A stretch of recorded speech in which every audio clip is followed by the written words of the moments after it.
அன்புள்ளம் கொண்ட PSO TV நேயர்களே வணக்கம். திருவரங்கம் ஸ்ரீ ரங்கநாதர் துணையுடன் பழனி ஸ்ரீ பாலதண்டாயுதபாணி அருளுடன் நான் உங்கள் ஜோதிடர் வெங்கடேஸ்வரன்.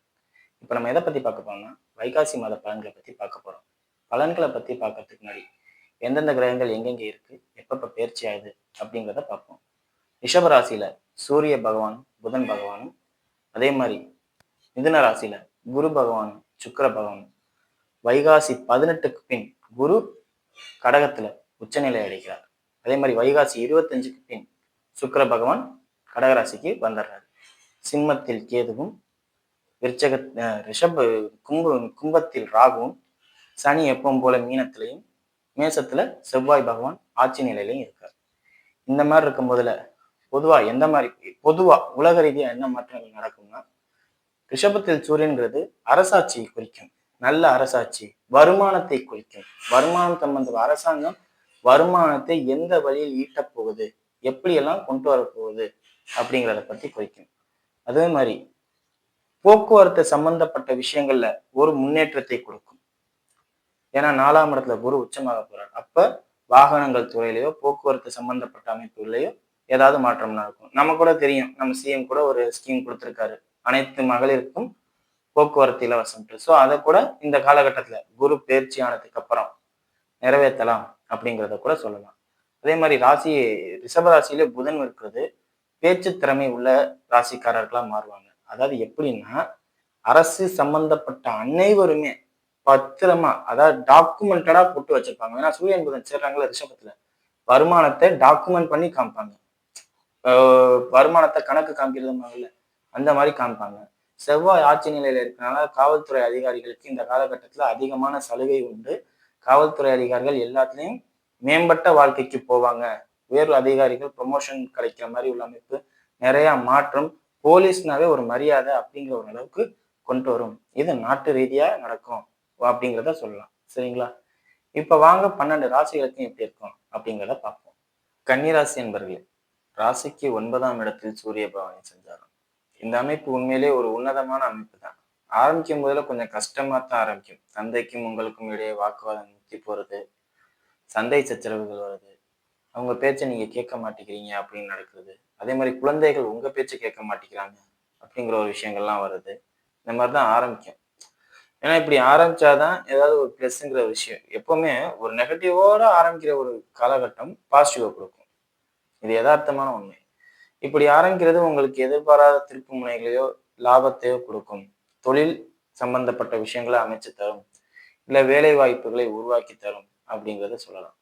கன்னி ராசினருக்கு இந்த காலகட்டத்துல ராசிக்கு 7ல சனி இருந்து ராசியை தொடர்பு கொள்றதுனால, அவர் 6ஆம் அதிபதியாவே இருந்து உங்களை தொடர்பு கொள்றதுனால, அடிப்படை தொழில் சம்பந்தப்பட்ட விஷயங்களையும் சிறு தொழில கவனம் செஞ்சீங்கன்னா உங்களுக்கு அந்த தொழில் அமையும் அப்படிங்கிறத சொல்லலாம். சிறு தொழில், அடிப்படை தொழில், இல்ல வேலை சம்பந்தப்பட்ட அமைப்பு, அது எந்த வேலையா இருந்தா நான் இந்த வேலைக்கு தான் போவேன்னு நினைக்காதீங்க. குருவும் வைகாசி 18க்கு மேல வராரு 11ல. ஸோ இந்த அமைப்பு வேலை வாய்ப்புகளை அதிகமாக உருவாக்கி தரும் அப்படிங்கிறத சொல்லலாம். ஸோ கன்னிராசி இத்தனை நாள் வேலை இல்லாம நான் கஷ்டப்பட்டேன், என் வேலை போயிடுச்சு, எனக்கு கிடைக்கல, ஒரு வருஷமா நான் எனக்கு இந்த மாதிரி பாதிப்பு இருக்கு அப்படின்னு சொன்னவங்களுக்குலாம் வைகாசி 18க்கு அப்புறம் வேலை வாய்ப்புகளை உருவாக்கி தரும். குறிப்பா இந்த வைகாசி மாசம் 10 தேதிக்கு மேலே அதுக்குண்டான ஏற்பாடுகளை பண்ணிடும் அப்படிங்கிறத சொல்லலாம். சரிங்களா? அதே மாதிரி மேலதிகாரிகள், அரசு அதிகாரிகளா இருப்பவர்கள் மேலதிகாரிகளிடம் தேவையில்லாத வாக்குவாதம், சண்டை, பிரச்சனைகளை உருவாக்கிக்கே வேண்டாம். அப்படி உருவாக்கிக்கிட்டீங்கன்னா கண்டிப்பா டிரான்ஸ்பர் சம்பந்தப்பட்ட அமைப்பு கொடுத்துருவாங்க. அதாவது உங்களை வேலையை விட்டு தூக்குவாங்கன்னு சொல்லல, டிரான்ஸ்பர் இந்த மாதிரி அமைப்புகளை போட்டுருவாங்க அப்படிங்கிற மாதிரி உள்ள விஷயங்கள் இருக்கும்.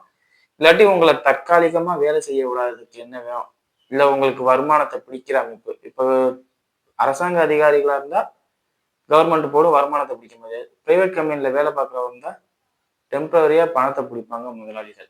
ஸோ இதெல்லாம் பார்த்துக்கங்க. அவங்கள பகைச்சிக்க வேண்டாம். பகை கண்டிப்பா வரும். ஏன்னா 9ல சூரியன் இருக்கும் போதுல நான் தான் பெரியவன் அப்படிங்கிற ஒரு யதார்த்தமான விஷயங்கள் தொழில் ஸ்தானத்துல வரும் அப்படிங்கிறத சொல்லலாம். சரிங்களா? வருமானத்தை பொறுத்தவரை எந்த ஒரு பாதிப்பும் இல்லை. வருமானம் வந்தமயமா இருந்தாலுமே அது ஏதோ ஒரு ரூபத்துல, குறிப்பா கடன் சம்பந்தப்பட்ட அமைப்புகளாலேயோ நோய் சம்பந்தப்பட்ட அமைப்புகளாலேயோ செலவாகும் அப்படிங்கிறத சொல்லலாம். அதிகப்படியான ஆடம்பரம் இந்த நேரத்துல நீங்க செய்வீங்க. அதுவுமே இந்த நேரத்துல கடன் வாங்க வைக்கும் அப்படிங்கிறத சொல்லலாம். தந்தையால் இந்த காலகட்டத்தில் கடன் வாங்கும் அமைப்பும் உங்களுக்கு இருக்கு. அப்பாவால நான் வேணா குடும்ப பொறுப்பு எடுத்துக்கணும் அப்படிங்கிற அமைப்பு வரும்ல, 9ல சூரியன் வரும்போதுல 12ஆம் அதிபதி தானே உங்களுக்கு சூரியன். அப்படிங்கும்போது அவர் 9ல வரும்போது தந்தையால இந்த காலகட்டத்துல கடன் அமைப்பை நீங்க வாங்குற அமைப்பையும் ஏற்படுத்தி தரும் அப்படிங்கிறத சொல்லலாம். சரிங்களா? வைகாசி 15க்கு மேல கொஞ்சம் கவனமா இருங்க. தோல் சம்பந்தப்பட்ட அமைப்புகள்லையும், பெண்கள் சம்பந்தப்பட்ட அமைப்புகள்லையும் ரொம்ப ரொம்ப கவனமா இருக்கக்கூடிய நட்சத்திர ராசிக்காரர்கள் யாரு அப்படின்னு கேட்டா கன்னிராசிக்காரர்கள் தான். அதே மாதிரி டாக்குமெண்ட் சம்பந்தப்பட்ட விஷயங்கள், mobile communication, video evidence, audio evidence இந்த மாதிரி விஷயங்கள்லாம் ரிஸ்க்ல மாட்டக்கூடிய ராசிக்காரர்களும் நீங்க தான். ஸோ இதெல்லாம் கொஞ்சம் கவனமா பார்த்துக்கங்க. ப்ளஸ்ஸா இப்போ எதுவுமே எனக்கு இல்லையான்னு கேட்டால் ப்ளஸ் இருக்கு. அதெல்லாம் இந்த காலகட்டத்துல தொழில்துறையில வருமானத்தை உருவாக்கி தர மாதிரி இப்படித்தான் இருக்கே ஒழிய மற்றபடி விஷயங்கள்ல எல்லாமே சிக்கல். ராசிக்கு 7ஆம் இடத்துல சனிங்க. இது ரொம்ப ஜென்ரலான விஷயம். ஸோ இதை தாண்டினதுக்கு அப்புறம் தான் எல்லாமே நல்லா இருக்கும் அப்படிங்கிறத சொல்லலாம். கன்னிராசிக்காரர்கள் ரொம்ப எச்சரிக்கையா இருங்க. உங்களுக்கு கரெக்டா என்னால பேலன்ஸ் பண்ண முடியல அப்படிங்கிற அமைப்பு இருந்தா கூட 4 பேர்ட்ட மனசை விட்டு பேசுங்க அப்படிங்கிறத சொல்லலாம். சரிங்களா? மற்றபடி எந்த ஒரு பாதிப்பும் இல்லை. எல்லாம் நல்லா இருக்கு. வாங்க நட்சத்திர ரீதியான பலன்களை பார்ப்போம். உத்திர நட்சத்திரக்காரர்கள். உத்திர நட்சத்திரக்காரர்களை பொறுத்தவரையும் இளம் வயதினர்கள் அதிகமாக எதிர்பாலினத்தினால் கவரப்படக்கூடியவர்களாக இருப்பீங்க. இளம் வயதினர்கள் குறிப்பா பெண்களுக்கு தான் இது அதிகப்படியான பாதிப்பை ஏற்படுத்தும். ஆண்களுக்கு கூட பாதிப்பை ஏற்படுத்தாது. கண்டகச்சனி எதிர்பாலினம்னா என்ன அப்படிங்கிறத தெரிஞ்சுக்கணும். அதுக்கேத்தாப்புல சுக்கிரன் புதன் பரிவர்த்தனை 10ஆம் இடத்துல சுக்கிரன் புதன் வேலை பார்க்குற இடத்துல, காலேஜ்ல படிக்கிற இடத்துல எல்லாம் அவங்கள சீண்டி பார்ப்பாங்க. ஸோ ரொம்ப ரொம்ப கவனமா இருக்கணும். திருமணம் ஆகாதவர்களாக திருமணம் அமைப்பு ஏற்படும். திருமணம் ஆகாதவர்களுக்கு. ஸோ இது ஒரு பிளஸ். ஸோ சீண்டி பார்ப்பாங்க. ஒரு ஆண் உங்களை சீண்டணும், ஒரு பெண் உங்களை சீண்டணும் அப்படிங்கும்போது அது திருமண அமைப்பா மாறிடுச்சுன்னா பிரச்சனையே இல்லை. என்ன அவங்களோட தேவையில்லாத சண்டை, சச்சரவு, வாக்குவாதம் எல்லாம் பண்ணாம இருக்கணும்.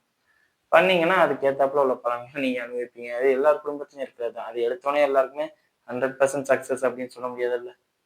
ஸோ அந்த அமைப்பு இருக்கும். அதை கொஞ்சம் கவனமா பார்த்துக்கங்க அப்படிங்கலாம்.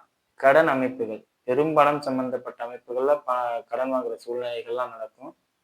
குரு ராசிக்கு 11ஆம் இடத்துல வரும்போதுல பல வகையிலும் உங்களுக்கு சிக்கலை தரும். என்னை பொறுத்தவரையும் ஆண்களா இருந்தாலும் சரி, பெண்களா இருந்தாலும் சரி, இருக்கிற இடத்த விட்டு கொஞ்சம் மைக்ரேட் ஆகி வெளியில போனீங்கன்னா உத்திர நட்சத்திரக்காரர்களுக்கு எல்லாமே பிளஸ்ஸா இருக்கும் அப்படிங்கிறத சொல்லலாம். இல்ல நான் அதே இடத்துல தான் இருப்பேன், என்ன பண்ணுதுன்னு நான் செக் பண்ணி பார்க்குறேன் அப்படின்னு நினைச்சா ஒன்றும் பண்ணாது. ஒன்றும் உடம்பை பாதிக்கும், இல்லை பண சம்பந்தப்பட்ட அமைப்புகள்ல ஏதானும் உங்களுக்கு பிரச்சனையை கொடுக்கும் அப்படிங்கிறத சொல்லலாம். இதை தானே ஒழிய வேற எதுவும் பெரிய அளவுல பாதிக்காது. சரிங்களா? குடும்பம் களைவதற்கு எல்லா வகையான சூழ்நிலைகள் நடந்தாலும் குடும்பம் கலையாம பார்த்துக்க வேண்டியது உத்திர நட்சத்திரக்காரர்களின் கடமை. கடைசியா சொன்ன விஷயங்கள் மட்டும் ரொம்ப கவனமா ஞாபகம் வச்சுக்கோங்க. சரிங்களா? அடுத்தது அஸ்த நட்சத்திரக்காரர்கள். அஸ்த நட்சத்திரக்காரர்களை பொறுத்தவரை நட்சத்திராதிபதினு சொல்லக்கூடிய சந்திரன் ஒவ்வொரு நாளும் ஒவ்வொரு இடத்துல இருக்கக்கூடியவர்.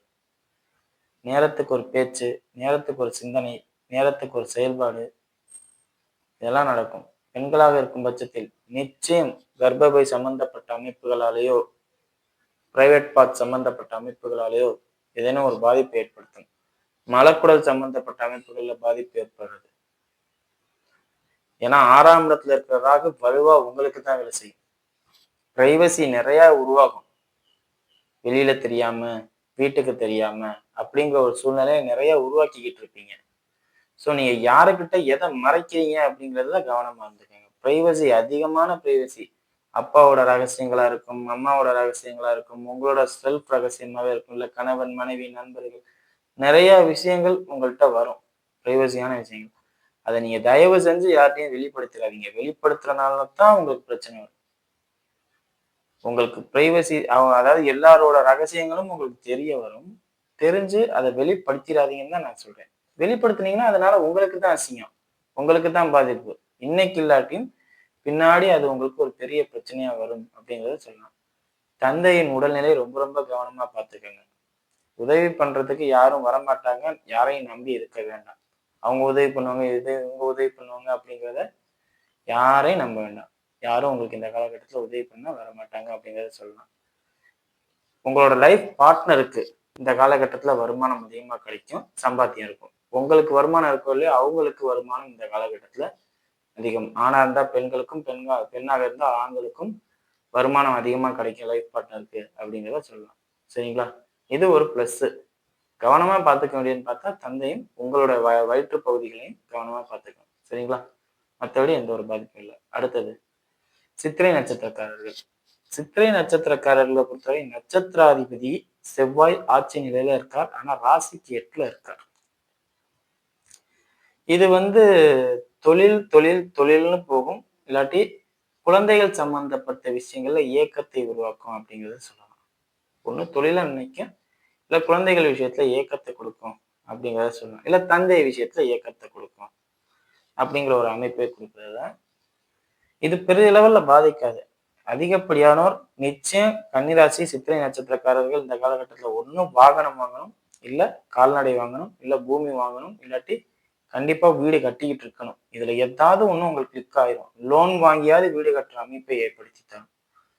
ஃபுல் பவர்ல இருக்கு செவ்வாயும் சரி, புதனும் சரி. ஸோ இந்த அமைப்புகள் உங்களுக்கு வளர்ச்சியை நோக்கி ஒரு பாதை, ஒரு வளர்ச்சியை நோக்கி ஒரு அடி எடுத்து வச்சேன் அப்படிங்கிற ஒரு இதை கொடுக்கும். ஸோ நீங்க இதை பத்தி பயப்படவே தேவையில்லை. எல்லாமே நல்லா இருக்குன்னே சொல்லலாம். அவசரமா முடிவெடுக்கிறத மட்டும் குறைச்சிக்கோங்க.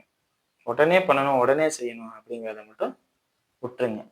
அவசரமா பண்ணீங்கன்னா கிடைச்சிரும். ப்ராப்ளம் இருந்தாலும் கிடைச்சிரும். அது எதுவும் சிக்கல் இல்லை. ஆனா அது அந்த தற்காலிகமா அந்த ப்ராப்ளம்ஸ் வரும்ல, அதாவது ப்ராப்ளம் வரும். அதெல்லாம் ஃபேஸ் பண்ணி ஜெயிப்பீங்க. பட் அந்த ப்ராப்ளம் வருதுங்கிறது அவசர முடிவுனால வர்றது அப்படிங்கிறத சொல்லலாம். சரிங்களா? மற்றபடி எந்த ஒரு பாதிப்பும் இல்லை. தந்தைக்கும் உங்களுக்கும் இடையேயான வாக்குவாதங்கள்லாம் குறைஞ்சு அமைதியான மனநிலைக்கு வருவீங்க. வீட்டுல சந்தோஷம் பெருகிற சூழ்நிலைகள் வரும். கையில காசு பணம் தங்கும். ஆனாலும் நீங்க அதை உருவாக்குறேங்கிற பேர்ல கடனாளி ஆகி திரும்பவும் உருவாக்குவீங்க. அதுல எந்த மாற்றமும் இல்லை. சரிங்களா? மற்றபடி எந்த ஒரு பாதிப்பும் இல்லை அப்படிங்கிறத சொல்லலாம். வீடியோ இப்பதான் ஃபர்ஸ்ட் டைம் பார்க்குறதா லைக்ஸ் பண்ணுங்க, ஷேர் பண்ணுங்க, கமெண்ட் பண்ணுங்க. சேனலை மறக்காம சப்ஸ்கிரைப் பண்ணுங்க. எதுவும் ஜோதிட ஆலோசனைக்கு கீழே உள்ள நம்பருக்கு கால் பண்ணுங்க. நன்றி.